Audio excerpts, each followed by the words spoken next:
Madame, Monsieur, bonjour, merci de nous rejoindre. À la une de l'actualité, l'Algérie préside ce mardi la session ministérielle du Conseil de paix et de sécurité de l'Union africaine consacrée à l'examen de la situation en Libye.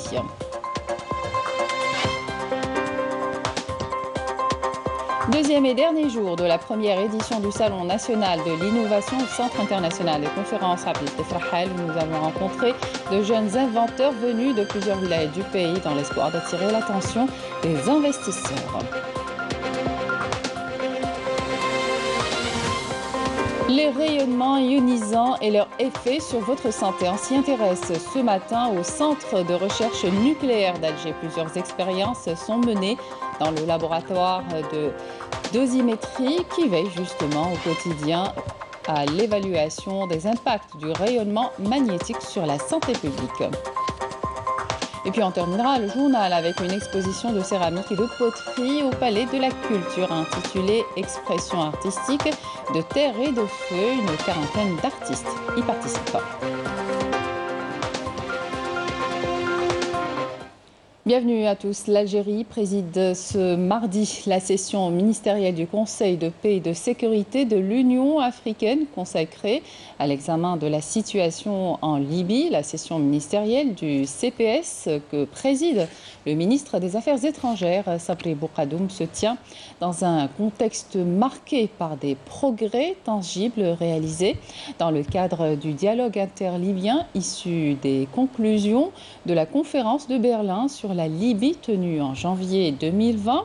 La rencontre a pour objectif de s'assurer que les progrès réalisés jusqu'ici se poursuivent, notamment en soutenant les efforts de l'émissaire de l'ONU et en assistant le gouvernement d'union nationale dans ses tâches. Il est question des moyens susceptibles d'être employés par l'UA pour accompagner et soutenir le processus actuel censé mener aux élections présidentielles libyennes prévues le 24 décembre prochain.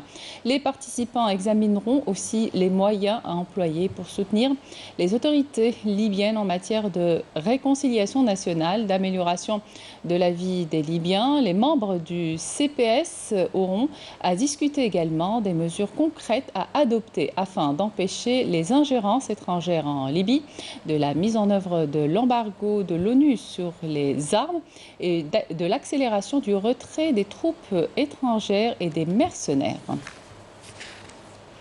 L'Assemblée générale de l'ONU tiendra jeudi une réunion initiée par l'Algérie et le Niger pour examiner la situation en Palestine où les bombardements israéliens ont fait quelques 200 morts dans au moins 58 enfants, une réunion qui intervient face à la paralysie du Conseil de sécurité qui n'arrive pas à se prononcer sur la situation grave qui prévaut à Gaza et dans les territoires palestiniens occupés ainsi que sur la répression à laquelle font face les Palestiniens. La réunion permettra aux pays membres de l'ONU d'exprimer leur position sur la situation et d'appeler tous les acteurs à assumer leurs responsabilités en vue de mettre un terme aux atrocités commises contre les Palestiniens. Et puis, pas de répit à Gaza. L'offensive de la communauté internationale s'intensifie ce mardi pour tenter de faire cesser les bombardements de l'armée israélienne sur Gaza et les salves de roquettes palestiniennes sur Israël, sans signe d'accalmie. Après une semaine d'escalade meurtrière, plusieurs roquettes ont été tirées lundi soir depuis le sud du Liban en direction d'Israël, qui a répliqué par des tirs d'artillerie. Le président turc Recep Tayyip Erdogan a accusé lundi son homologue américain Joe Biden d'avoir les mains ensanglantées en raison de son soutien à Israël au moment où l'État sioniste mène des frappes dans la bande de Gaza. Le ministère de la Santé palestinien a fait savoir hier que le nombre des morts dans la bande de Gaza est passé à 200 durant le huitième jour de l'escalade sioniste contre la ville de Gaza, faisant état du décès de 59 enfants, 35 femmes et 1350 blessés. Le ministère de la Justice, garde des Sceaux, plutôt au niveau de la Direction générale de la modernisation de la justice, un exposé a été présenté sur les méthodes de gestion judiciaire adoptées par le secteur en matière de numérisation, notamment sur le portail de la loi algérienne, dont l'objectif est de faciliter l'accès à l'information juridique et de s'imprégner du climat des affaires au profit des opérateurs économiques, une procédure dans le cadre du processus de mise en œuvre du plan d'action du gouvernement pour une justice moderne. Au CIC, le président de l'autorité nationale indépendante des élections présidera cet après-midi la séance de signature par les présidents de partis et les représentants des listes indépendantes du registre d'ordre d'éthique et des pratiques électorales, ainsi que le tirage au sort des temps d'antenne pour les candidats au sein des médias publics audiovisuels. On y reviendra bien sûr plus en détail dans nos prochaines éditions. Deuxième et dernier jour de la première édition du Salon international de l'innovation dans la formation et l'enseignement professionnel sous le thème « La formation professionnelle et source de créativité et d'innovation » au Centre international des conférences. Abdeltif Rahal, la ministre de la formation et de l'enseignement professionnel, Houyam Ben Freha, qui était accompagné du ministre de l'Industrie, Mohamed Bacha, et du ministre délégué chargé des micro-entreprises, Nessim Diafat, a procédé hier à l'inauguration de ce salon en présence du conseiller du président de la République chargé des affaires économiques et financières, Abdelaziz Khlef, ainsi que des membres du gouvernement. Et puis ce sont 69 projets qui ont été exposés. Notre journaliste est allé à la rencontre de ces jeunes inventeurs venus de plusieurs wilayas du pays dans l'espoir d'attirer l'attention des investisseurs. Couverture Wassila Bouchareb, le commentaire est signé Yasmine Saudi. Fraîchement diplômé du centre de formation professionnelle de Gherdaya, Abdelghani a conçu un système de prévention contre les fuites de gaz. Il n'a pas hésité un moment quand l'invitation lui a été faite pour venir présenter son projet à la première édition du Salon national de l'innovation à Alger. Ce système signale les fuites de gaz. Il est muni d'un capteur de chaleur ainsi que d'un détecteur de fumée. Il est doté également d'un système de prévention automatique, notamment l'absorption partielle de gaz dans la pièce où il est installé. En cas de problème, il se charge également d'envoyer un SMS au propriétaire de la maison ou de l'institution. À l'instar du projet de Abdelghani, ce sont 69 inventions qui ont été exposées lors de ce premier salon national. Venu de Béchar, ce jeune espère attirer l'attention des investisseurs grâce à son système d'irrigation intelligent.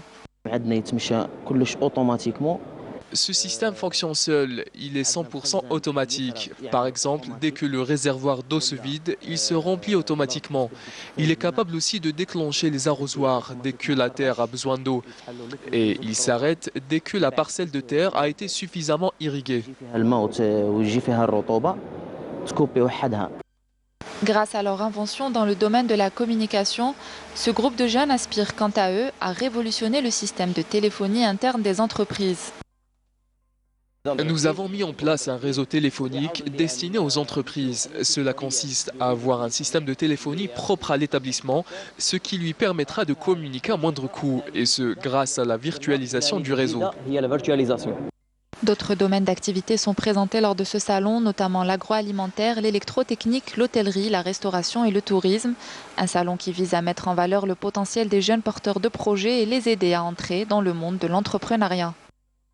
Les jeunes du Sud, notamment ceux de Gherdaya, lors de l'inventivité à une conférence régionale sur les startups, des petits génies de la mécanique et de la robotique qui ont déjà prouvé leur talent lors de plusieurs concours internationaux asiatiques et arabes. Aujourd'hui, ils participent en plaidant pour l'exploitation de la technologie et de l'innovation comme moyen pour relever le défi du développement durable dans le pays, notamment dans la région du Sud. Yanis Aït Belkacem.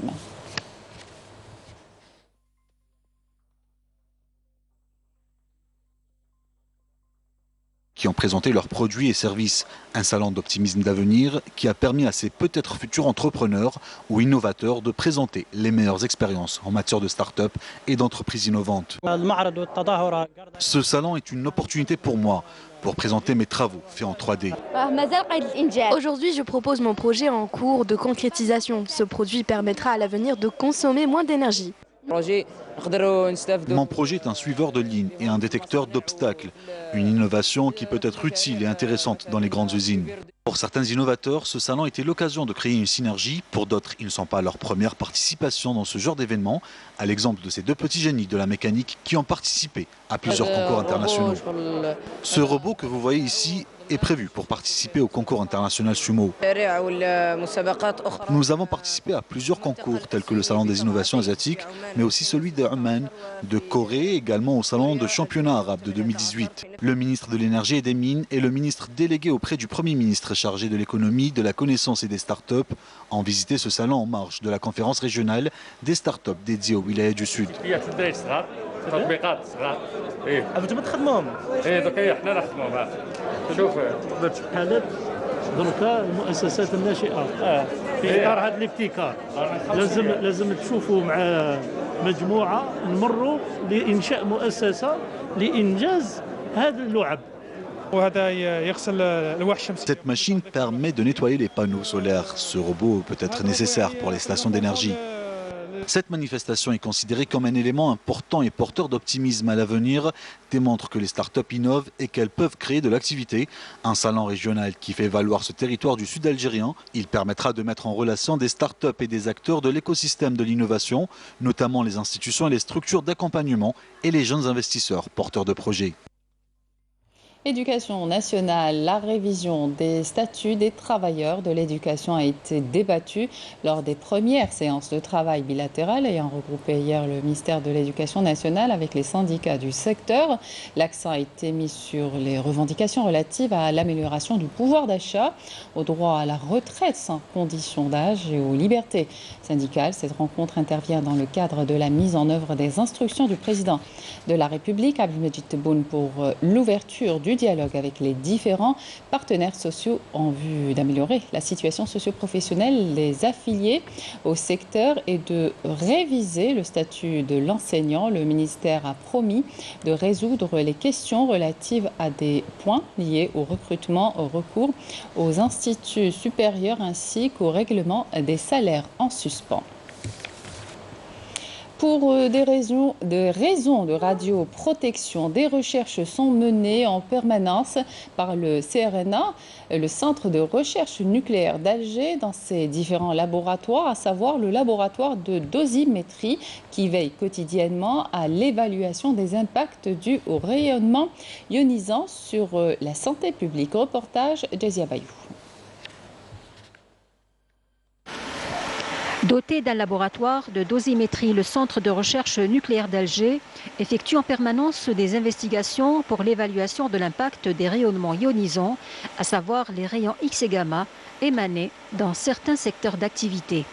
On est impliqué aussi par notre position au niveau de l'INSCIR de lancer d'intégrer le projet 2020-2024 pour essayer d'évaluer la dose à la population. Et là, ce n'est pas au niveau national, mais global. Parce que c'est un projet qui a été inscrit à l'échelle globale et dont l'Algérie prend part. Donc on prend part à ce projet pour essayer de déterminer la dose reçue par l'individu algérien due à la radioactivité. C'est dans ce laboratoire de dosimétrie que les échantillons ayant subi les rayons ionisants sont détectés et mesurés. Plusieurs techniques y sont pratiquées. Parmi les techniques qu'on développe au laboratoire de dosimétrie externe, nous avons les détecteurs de traces nucléaires. Donc c'est un matériau qu'on voit, donc c'est un polymère. Donc lorsque ce polymère reçoit une dose, un flux de particules, donc ce détecteur sera développé chimiquement pour que l'impact, qu'on puisse remonter et voir l'impact sur le détecteur. Donc ces impacts-là sont proportionnels à la dose. Remonter à une dose bien précise, tel est le but des recherches effectuées en permanence dans ce laboratoire. Bien sûr, on a un logiciel où on peut remonter à la dose. Donc la dose qui est un facteur très important pour l'évaluation des impacts sur des rayonnements ionisants. Grâce à des équipements très performants, les chercheurs peuvent remonter à la dose qui est un facteur très important pour l'évaluation des impacts des rayonnements sur la santé publique. Diminuer l'importation de la semence de pommes de terre et arriver à assurer l'autosuffisance, voilà le défi que le secteur agricole s'est fixé pour les 4 années à venir. Notre équipe a rencontré des producteurs de semences de ce tubercule, Al-Harouch, dans la wilaya de Skikda. Camélia Mlel. C'est l'heure de retourner la terre pour sortir les premières pommes de terre plantées au début de l'année par des centaines d'agriculteurs qui se sont retroussés les manches afin de récolter les plants de ce tubercule très prisé par les Algériens. Cette exploitation agricole à Al-Harouch, près de Skikda, n'est pas à sa première expérience. Pas moins de 30 opérateurs interviennent dans cette spécialité. Et aujourd'hui, cette wilaya est l'une des zones pionnières à avoir tenté la culture de la pomme de terre. Ici, on a semé un plant de pommes de terre de type G1, comme vous voyez. Il a donné 28 autres plants de deuxième génération. Ils sont de bonne qualité, il n'y a rien à dire.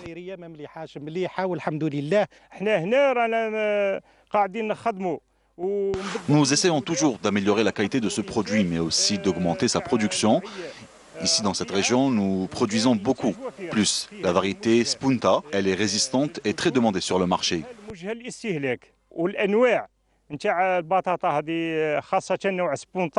Bénéficiant d'un important soutien de l'État, cette expérience a pour objectif de limiter l'importation des semences de pommes de terre de première génération et de garantir une meilleure qualité de ce féculent.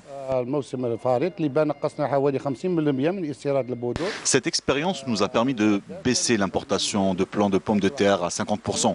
Il faut savoir que ce n'est pas notre première opération de semences, puisqu'aujourd'hui, nous sommes arrivés à couvrir près de 70% de la demande nationale de plants de pommes de terre.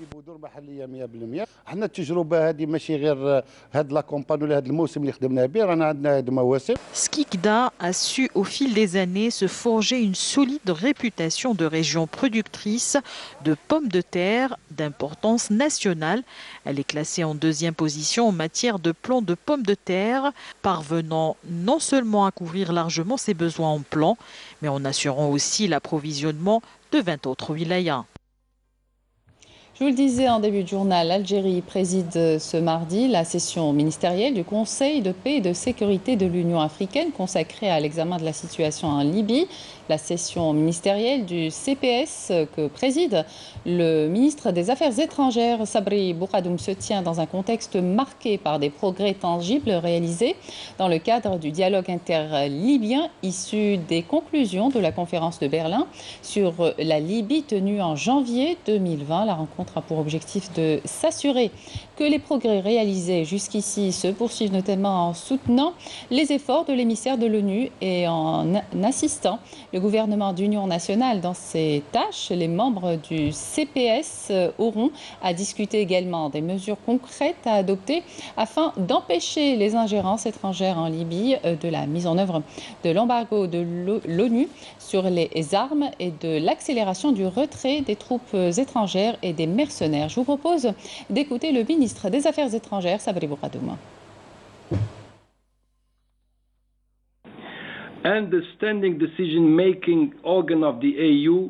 En tant qu'organe décisionnel permanent de l'Union africaine pour la prévention, la gestion et la résolution des conflits, notre Conseil est appelé à contribuer aux efforts en cours visant à consolider les acquis et à maintenir l'élan positif.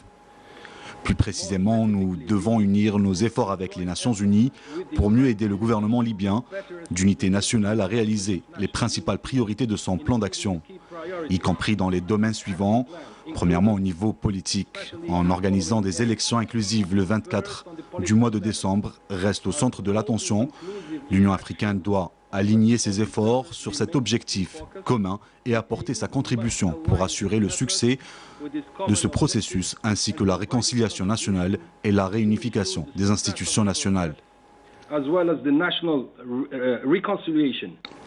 Deuxièmement, sur le plan de la sécurité, la pleine mise en œuvre de l'accord permanent de cessez-le-feu signé le 23 octobre 2020, y compris le retrait des combattants et mercenaires étrangers et l'application de l'embargo sur les armes du CSNU. En plus du déploiement effectif d'un détenu, le mécanisme de surveillance du cessez-le-feu est primordial si nous voulons préserver la souveraineté, l'unité et l'intégrité territoriale de la Libye. Troisièmement, sur le plan socio-économique. Sans la restauration de l'économie, la satisfaction des besoins de base et la lutte contre la situation humanitaire, la paix ne peut être durable. Par conséquent, le gouvernement libyen mérite davantage de soutien dans ses efforts pour améliorer la vie quotidienne des Libyens, faire face aux conséquences de la pandémie de la Covid-19 et protéger les réfugiés et les migrants. Pour terminer, j'espère que nos délibérations aujourd'hui nous permettront d'identifier des mesures efficaces et concrètes pour aider le peuple libyen à parvenir à la paix, à la réconciliation et au développement. Je vous remercie de votre aimable attention. Le président de l'Agence nationale de la sécurité sanitaire, le professeur Kamel Senhadji, a insisté hier sur le dépistage de la Covid-19, notamment par des tests PCR et le strict respect des protocoles sanitaires suite à l'approbation dimanche en Conseil des ministres de la proposition en faveur d'une réouverture partielle des frontières. Je vous invite à l'écouter.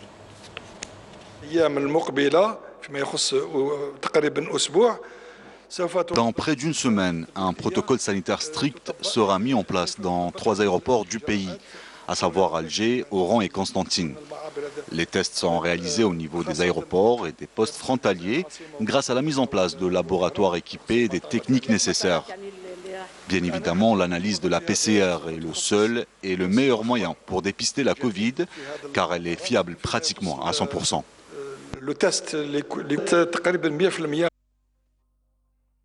Et puis les derniers chiffres sur la situation sanitaire en Algérie, le dernier bilan qui fait état de 174 nouveaux cas confirmés de coronavirus, 117 guérisons et 7 décès.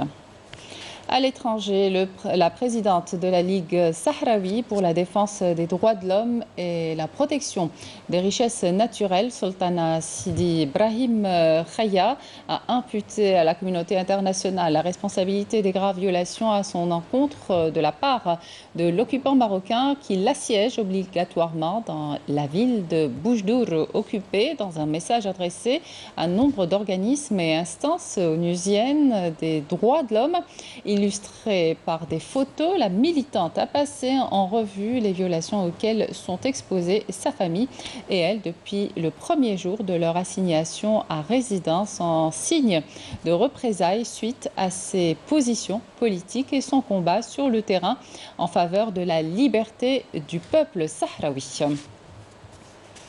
Des dizaines de migrants arrivent sur une plage de Ceuta en Espagne depuis le Maroc voisin.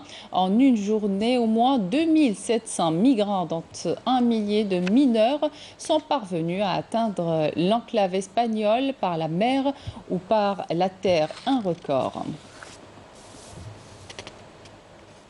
Au moins 21 personnes ont péri et 96 autres restées portées disparues dans l'ouest de l'Inde après le naufrage de leur embarcation au large des côtes de Bombay ce mardi après le passage de la tempête cyclonique Tokta avec des rafales atteignant 185 km à l'heure. Cette tempête a provoqué l'évacuation de près de 200 000 personnes et la suspension de la campagne de vaccination anti-Covid.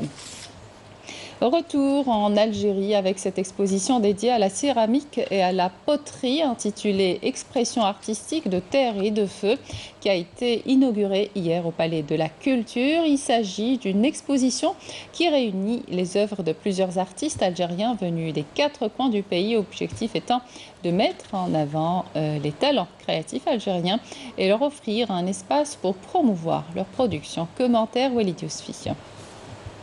Ils sont une cinquantaine d'artistes à participer à l'exposition de céramique et de poterie au Palais de la Culture, intitulée « Expression artistique de terre et de feu ». De la poterie traditionnelle, en passant par des tableaux en céramique et de la sculpture et céramique contemporaine, cette exposition permet d'offrir aux artistes un espace de promotion pour leurs pièces parfois uniques. Nous participons à cette exposition consacrée à l'art de la poterie avec plusieurs de nos confections en noir et blanc.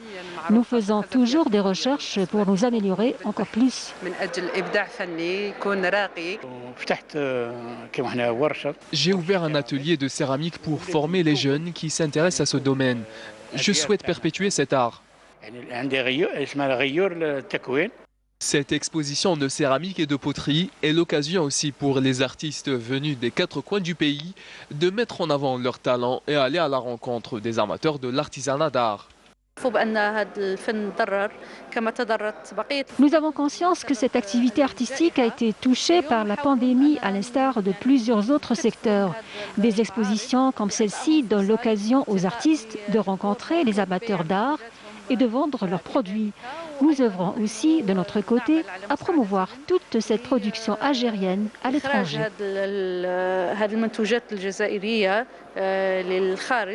L'exposition Expression artistique de Terre et de Feu reste ouverte au public jusqu'au 21 de ce mois. Avis aux amateurs. Enfin, le président de la Fédération internationale de football, Gianni Infantino, a présenté ses félicitations au président de la Fédération algérienne de football, Amara Sharafeddine, après son élection à la tête de l'instance fédérale le 15 avril dernier. Et c'était la dernière information de cette édition. Merci de votre attention. Tout de suite, les prévisions météo avec Emma Laribi. Excellente suite de programme sur Canal Algérie.